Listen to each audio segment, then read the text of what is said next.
दोस्तों, महंगाई यानी इन्फ्लेशन बढ़ती जा रही है। लोगों की नौकरियां जाती जा रही है, मतलब अनएम्प्लॉयमेंट रेट भी बढ़ता जा रहा है। दोस्तों, इकोनॉमिक टर्म्स में हम इस प्रॉब्लम को स्टैगफ्लेशन के नाम से जानते हैं। आपने बहुत बार न्यूज़ में या न्यूज़पेपर में इस टर्म के बारे में सुना होगा। स्टैगफ्लेशन नहीं तो इन्फ्लेशन, डिफ्लेशन, ऐसे कुछ टर्म्स आपने न्यूज़ में ज़रूर सुने होंगे।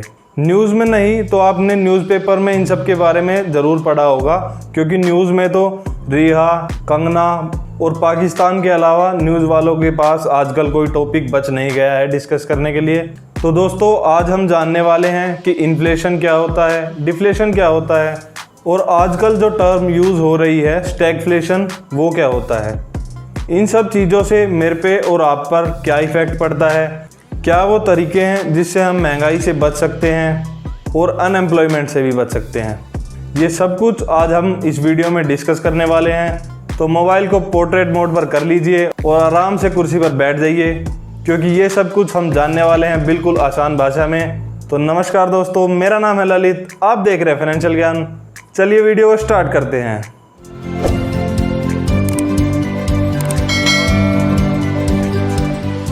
तो सबसे पहले तो दोस्तों मैं आपको इन्फ्लेशन से इंट्रोड्यूस करवा दूं।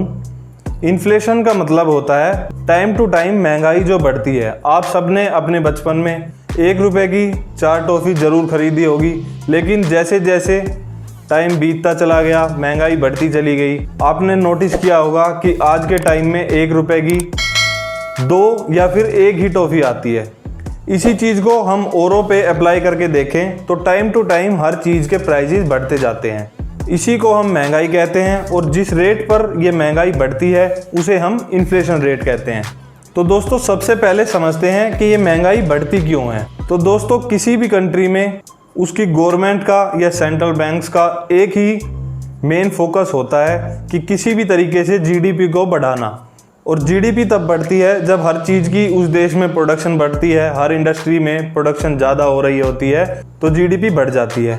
अब प्रोडक्शन ज़्यादा होने का मतलब है कि उन प्रोडक्ट्स की डिमांड ज़्यादा आ रही है, और डिमांड किसी चीज़ की ज़्यादा तब आती है जब लोगों के जेब में पैसा ज़्यादा होता है। जितना ज़्यादा पैसा लोगों की जेब में होगा उतना ज़्यादा लोग खर्च करेंगे, उतना ज़्यादा चीज़ों की डिमांड करेंगे, और जब डिमांड इंक्रीज़ होगी तो कंपनियां और इंडस्ट्रीज उन प्रोडक्ट्स की मैन्युफैक्चरिंग बढ़ा देंगी, प्रोडक्शन बढ़ा देंगी, और ऑटोमेटिकली जीडीपी इंक्रीज़ हो जाएगी। और आपको पता ही होगा कि किसी भी चीज़ की जब डिमांड बढ़ती है तो उसकी प्राइसेस बढ़ जाते हैं, और ऐसे इस तरीके से इन्फ्लेशन भी बढ़ती चली जाती है। दोस्तों, अब आप सोच रहे होंगे कि महंगाई ऐसे तो होनी ही नहीं चाहिए, लेकिन किसी भी कंट्री की ग्रोथ के लिए थोड़ा सा इन्फ्लेशन रेट होना बहुत ज़रूरी है। जी हाँ, आपने बिल्कुल सही सुना, किसी भी कंट्री की ग्रोथ के लिए इन्फ्लेशन होना बहुत ही ज़्यादा ज़रूरी है। जापान, अमेरिका, यूनाइटेड किंगडम जैसी बड़ी डेवलप्ड कंट्रियाँ कोशिश करती हैं कि उनकी इकोनॉमी में कुछ ना कुछ इन्फ्लेशन बना रहे। अब कितनी इन्फ्लेशन इकोनॉमी के लिए अच्छी होती है, तो आरबीआई ने 2 से 6% तक का इन्फ्लेशन रेट एक बढ़ती ग्रोइंग इकोनॉमी के लिए अच्छा बताया गया है। तो जब इन्फ्लेशन एक ग्रोइंग इकोनॉमी के लिए अच्छी है तो हम इसे बुरा क्यों मानते हैं, चलिए इसे समझते हैं। दोस्तों, जब महंगाई हद से ज़्यादा बढ़ जाती है तो चीज़ों के प्राइजेस बहुत ज़्यादा इंक्रीज़ होने लग जाते हैं, और जब चीज़ों के प्राइजेस बहुत ज़्यादा इंक्रीज़ होते हैं तो वो चीज़ काफ़ी लोगों की परचेजिंग पावर से बाहर हो जाती है और उस चीज़ की डिमांड घट जाती है। जब उस चीज़ की डिमांड घटती है तो ऑटोमेटिकली कंपनी उस चीज़ की प्रोडक्शन बंद कर देती है। जब प्रोडक्शन बंद होती है तो कंपनियां अपने लेबर को फायर करना शुरू कर देती है, और अनएम्प्लॉयमेंट रेट बढ़ जाता है, लोग बेरोज़गार हो जाते हैं। जब बेरोज़गार होते हैं तो वो भी जो चीज़ों की कंजम्पशन कर रहे थे उनकी कंजम्पशन पावर घट जाती है, और उसका इफ़ेक्ट दूसरी इंडस्ट्रीज पर पड़ता है और जीडीपी डाउन आ जाती है। तो इसका मतलब हमें ये समझ पड़ता है कि इन्फ्लेशन ज़्यादा नहीं बढ़नी चाहिए। इसको कंट्रोल करने के लिए क्या करेंगे, जैसा कि हमने देखा कि इन्फ्लेशन जब बढ़ती है जब लोगों की जेब में ज़्यादा पैसा आ जाता है, वो ज़्यादा खर्च करना शुरू कर देते हैं। तो इस पॉइंट पर आप में से कुछ लोग सोच रहे होंगे, हमारी जेब में जब ज़्यादा पैसा आता है तो हम तो उसे खर्च नहीं करते, हम तो या तो उसे सेव कर लेते हैं या फिर कहीं इन्वेस्टमेंट कर देते हैं। तो इस चीज़ को आप समझिए कि जब आप पैसा सेव करते हो तो उसे कहाँ सेव करते हो, या तो उसे आप बैंक में डाल देते हो या किसी चीज़ में इन्वेस्ट कर देते हो, जैसे कोई लैंड खरीद ली या कोई ज़मीन खरीद ली। तो जब आप उस पैसे को जब बैंक में डालते हो तो बैंक उस पैसे को अपने पास तो रखता नहीं, आगे बैंक उस पैसे को लोन में दे देता है। जब बैंक उस पैसे को लोन में देता है तो लोग उससे घर बनाते हैं, जिससे सीमेंट की डिमांड इंक्रीज होती है, लेबर की डिमांड इंक्रीज होती है, और भी बहुत सारे प्रोडक्ट्स जो घर में यूज़ होते हैं उन सब की डिमांड इंक्रीज होती है और ऑटोमेटिकली इन्फ्लेशन बढ़ जाता है। या फिर बैंक उस पैसे को किसी को बिजनेस करने के लिए दे देता है, तब भी लोग कुछ ना कुछ सामान खरीदते हैं और उसे आगे बेचते हैं। या फिर उससे आप ज़मीन वगैरह खरीद लेते हो, जिससे ज़मीनों के रेट इंक्रीज हो जाते हैं। तो इनडायरेक्टली जब आपके पास जेब में ज़्यादा पैसा होता है, लोगों के पास जेब में ज़्यादा पैसा होता है, तो इन्फ्लेशन बढ़ती ही बढ़ती है। तो इस चीज़ को कंट्रोल करने के लिए सेंट्रल बैंक्स डिफरेंट टाइप के मेथड्स अपनाते हैं। जैसा कि आपने देखा होगा टाइम टू टाइम न्यूज़ में कि सेंट्रल बैंक्स या तो इंटरेस्ट रेट को बढ़ा रहे होते हैं या फिर घटा रहे होते हैं। इंटरेस्ट रेट बढ़ाकर वो क्या करते हैं, जब इंटरेस्ट रेट बढ़ जाता है तो लोन लेना लोगों के लिए मुश्किल हो जाता है। जब लोन लेना लोगों के लिए मुश्किल होता है तो वो डिमांड कम करते हैं। जब आपको लोन कम मिलेगा तो लोग गाड़ियाँ कम खरीदेंगे, घर कम बनाएंगे, जिससे क्या होगा कि उन चीज़ों की डिमांड कम आ जाएगी और इन्फ्लेशन काबू में आ जाएगा। अब इंटरेस्ट रेट बढ़ाते बढ़ाते सेंट्रल बैंक्स ने और गवर्नमेंट ने ये नोटिस किया कुछ टाइम बाद कि फिर से लोगों की नौकरियां जा रही हैं, लोग भूखे मर रहे हैं। फिर जब गवर्नमेंट ने एनालाइज करना शुरू किया तो गवर्नमेंट ने पाया कि इंटरेस्ट रेट्स ज़्यादा बढ़ने के कारण लोग सामान कम खरीद रहे हैं। सामान कम खरीद रहे हैं तो फिर से कंपनी में प्रोडक्शन कम हो रही है और फिर से बेरोजगारी दर बढ़ रही है। अब इस चीज़ को हम डिफ्लेशन के नाम से जानते हैं, यानी महंगाई बहुत ज़्यादा जब कम हो जाती है, चीज़ों के प्राइजेज नहीं बढ़ते, तो लोग सामान खरीदना कम कर देते हैं, क्योंकि उनकी जेब में पैसा ही नहीं बचता, उनके पास नौकरियाँ ही नहीं होती। तो इस चीज़ से लड़ने के लिए सेंट्रल बैंक्स ने क्या किया, इंटरेस्ट रेट्स को फिर से कम करना शुरू किया, जिससे लोन लेना आसान हो गया, लोग फिर से गाड़ियाँ खरीदने लग गए, फिर से घर बनाने लग गए और फिर से इकोनॉमी में ग्रोथ आनी शुरू हो गई।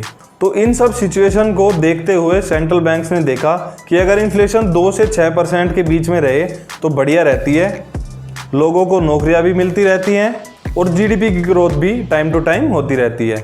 अब सेंट्रल बैंक्स के पास पावर आ गई कि जब इन्फ्लेशन 6% से ज़्यादा होने लगता है तो वो क्या करते हैं, इंटरेस्ट रेट्स को बढ़ा देते हैं, जिससे इन्फ्लेशन फिर से उसी रेंज में आ जाए। और जब वो फिर से कम होने लगता है तो फिर से वो रेट्स को घटा देते हैं, ताकि फिर से वो एक रेंज में मेंटेन रहे।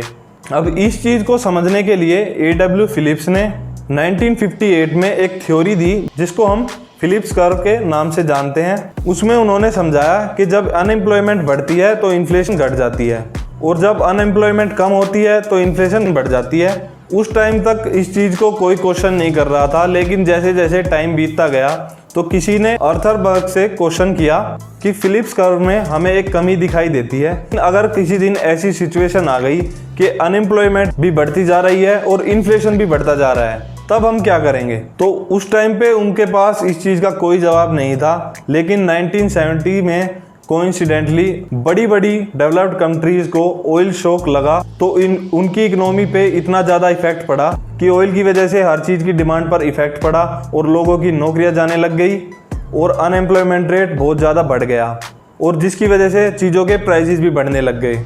अब आप सोच के देखिए कि अगर इन्फ्लेशन बढ़ रहा है, अगर गवर्नमेंट इंटरेस्ट रेट बढ़ाना शुरू कर दे तो इन्फ्लेशन कम आ जाएगा।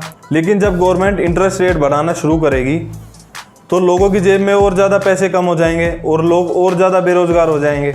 और अगर वो इंटरेस्ट रेट घटा देती है तो इन्फ्लेशन आउट ऑफ कंट्रोल हो जाएगा, चीज़ें इतनी महंगी हो जाएगी कोई उसे खरीद ही नहीं पाएगा। तो जब ऐसी सिचुएशन आती है कि बेरोजगारी दर भी बढ़ती चली जाए और महंगाई भी बढ़ती चली जाए, तो इस चीज़ को हम स्टैगफ्लेशन के नाम से जानते हैं। स्टैगफ्लेशन वर्ड 2 वर्ड से मिलके बना है, स्टैग्नेशन और इन्फ्लेशन।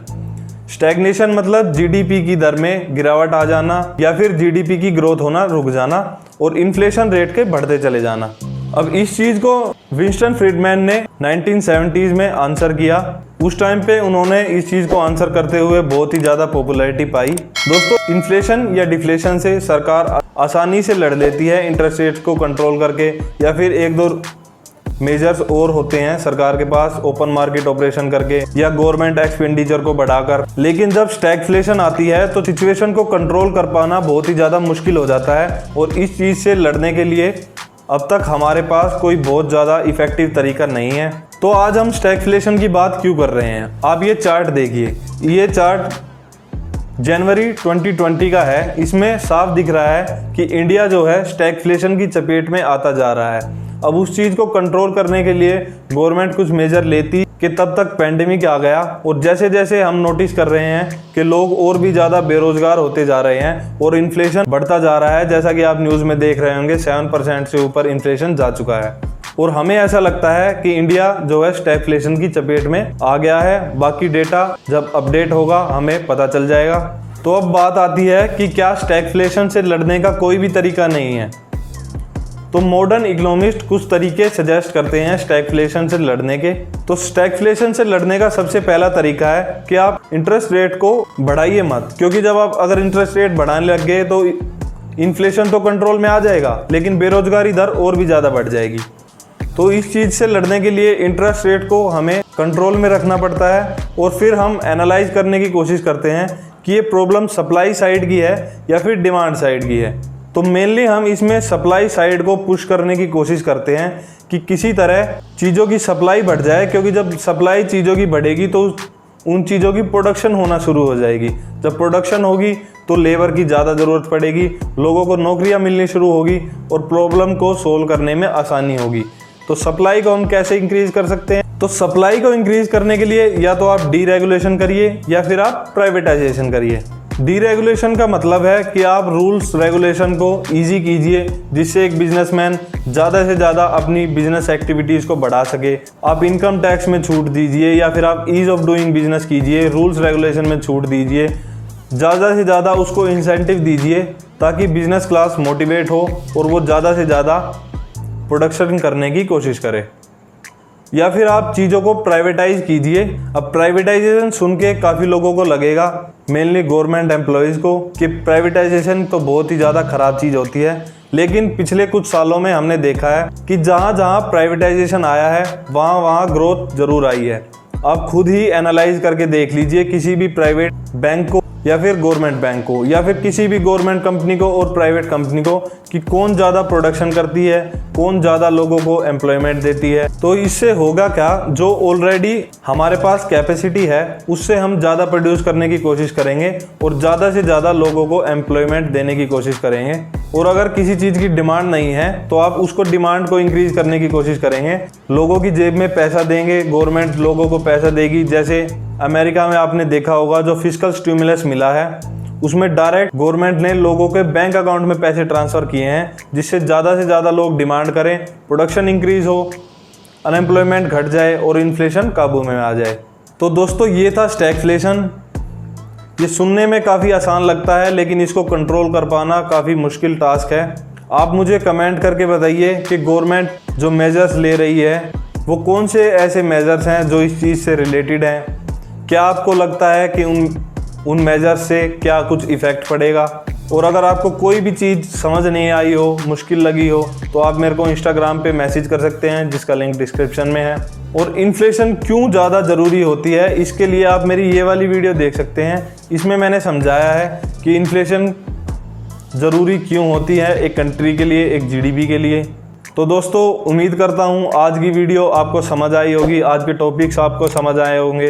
आपको कोई भी प्रॉब्लम हो तो आप कमेंट कर सकते हो, मेरे को मैसेज कर सकते हो, पूछ सकते हो। मैं कोशिश करूँगा आपको और भी इजी वे में समझा सकूँ।